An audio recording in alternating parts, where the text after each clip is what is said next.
নমস্কার। সংগ্রামী যৌথ মঞ্চের পক্ষ থেকে আপনাদের কাছে এলাম।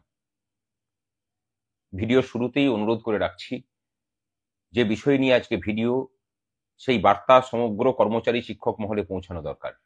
আপনারা অবশ্যই বক্তব্যের সাথে সহমত হলে দায়িত্ব নিয়ে শেয়ার করে ফেসবুক, হোয়াটসঅ্যাপে সকলের কাছে পৌঁছে দিন। আপনারা জানেন যে ডিএ মামলা, যেটা সুপ্রিম কোর্টে চলছে, প্রায় 2.5 বছর হয়ে গেল, তার শুনানি হয়নি। আমরা সম্প্রতি সেই মামলায় ইম্পিড অ্যাপ্লিকেশন করে যোগ দিয়েছি। সুপ্রিম কোর্ট জানিয়েছে যে আমাদের বক্তব্য তারা শুনবেন। আমরা এতদিন রাস্তার লড়াই করছি। রাস্তার লড়াই মূলত আমরা কেন্দ্রীভূত রেখেছি রোপা 2019-এর যে বকেয়া মহার্ঘ ভাতা, সেটাকে নিয়ে। আমরা আন্দোলন শুরুর আগে মহার্ঘ ভাতা প্রায় বন্ধ ছিল। আন্দোলন করে সেই বন্ধ হয়ে যাওয়া চাকাটাকে ঘুরিয়ে অনেকটা আদায় করা গেছে, যদিও বকেয়ার পরিমাণ কিন্তু এখনো অনেক বেশি। কিন্তু যখনই সরকারের সাথে এই বিষয় নিয়ে আলোচনায় বসেছি অথবা আদালতে গেছি, শুনতে হয়েছে যে এই বিষয়টা তো সুপ্রিম কোর্টে পেন্ডিং আছে। এমনকি শাসক দলের মুখপত্ররা কথায় কথায় মিডিয়ার সামনেও এই কথাটা বলেন। আমাদের তখন মনে হলো এবং কর্মচারীদের দাবি ছিল যে সংগ্রামী যৌথ মঞ্চ এই মামলায় পার্টি অ্যাড হোক। আমরা যোগ দিয়েছিলাম। শুনানি শুরু হয়েছে, দ্রুত ডেট পড়তে শুরু করেছে। আজকে ঘোষণা করছি যে এই মামলায় আগামী শুনানিতে, যদিও গত শুনানিতেও থাকার কথা ছিল, আগামী শুনানিতে আমাদের পক্ষ থেকে মাননীয় হরিশ সালভিজে থাকবেন, গুরুকৃষ্ণ কুমার থাকবেন, নচিকেতা যোশী থাকবেন, সিদ্ধার্থ ব্যানার্জি, বিক্রম ব্যানার্জি এবং সুদীপ্ত দাশগুপ্ত সহ এক ঝাঁক আইনজীবী থাকছেন কর্মচারীদের পক্ষ রাখার জন্য, এই মামলাকে জিততে হবে বলে। কিন্তু যে আইনজীবীদের কথা বললাম, তাদেরকে নিতে গেলে খরচা আছে। হরিশ সালভেজির কথা জানেন নিশ্চয়ই, শুধু জাতীয় নয়, আন্তর্জাতিক খ্যাতিসম্পন্ন আইনজীবী। তাকে পাওয়াটাই দুষ্কর, কিন্তু কর্মচারীদের সৌভাগ্য যে তাকে আমরা পেয়েছি। কিন্তু যেটা অসুবিধা হয়েছে, আমরা যেমন কর্মচারীদের কাছে পৌঁছাতে পারছি না, শিক্ষকদের কাছে পৌঁছাতে পারছি না সাহায্যের আবেদন নিয়ে, এই অবস্থায় আপনাদেরকে এগিয়ে আসার অনুরোধ করছি।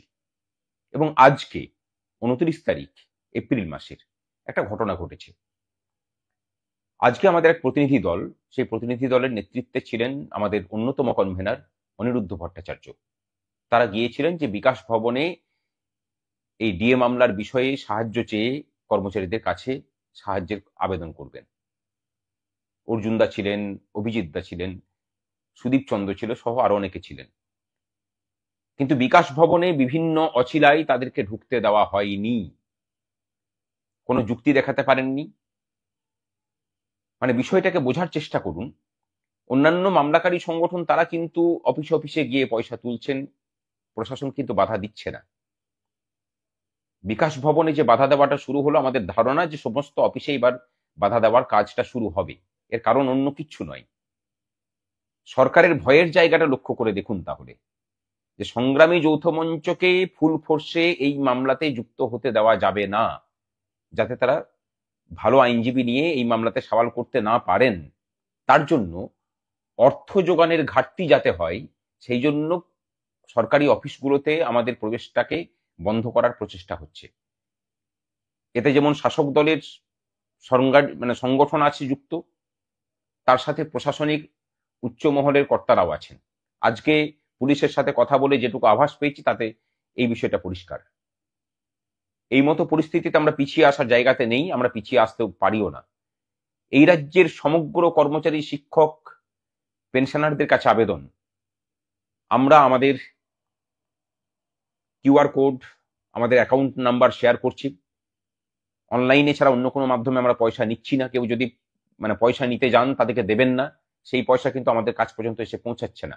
এর আগেও আমাদের আন্দোলনের নাম করে বিভিন্ন সংগঠন তারা পয়সা তুলেছেন, সেই পয়সা আমাদের কাছে এসে পৌঁছায়নি। আমরা পরে সেই সংগঠনগুলোর নাম জানিয়ে দেব। অনলাইনে দেবেন, দিলে আমাদের হিসেব দিতেও সুবিধা হবে। আমরা চাই পাই পয়সার হিসেব কর্মচারীদেরকে বুঝিয়ে দিতে। আপনারা সহযোগিতার হাত বাড়িয়ে দিন। এছাড়া দ্বিতীয় কোনো রাস্তা নেই।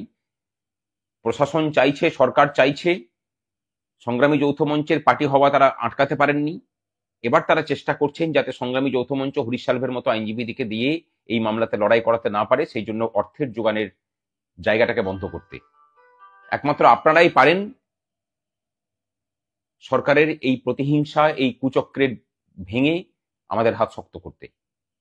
মামলা জিতব এবং খুব তাড়াতাড়ি মামলাকে শেষ করব, কথা দিলাম, আপনাদের সহযোগিতার আশায়। নমস্কার।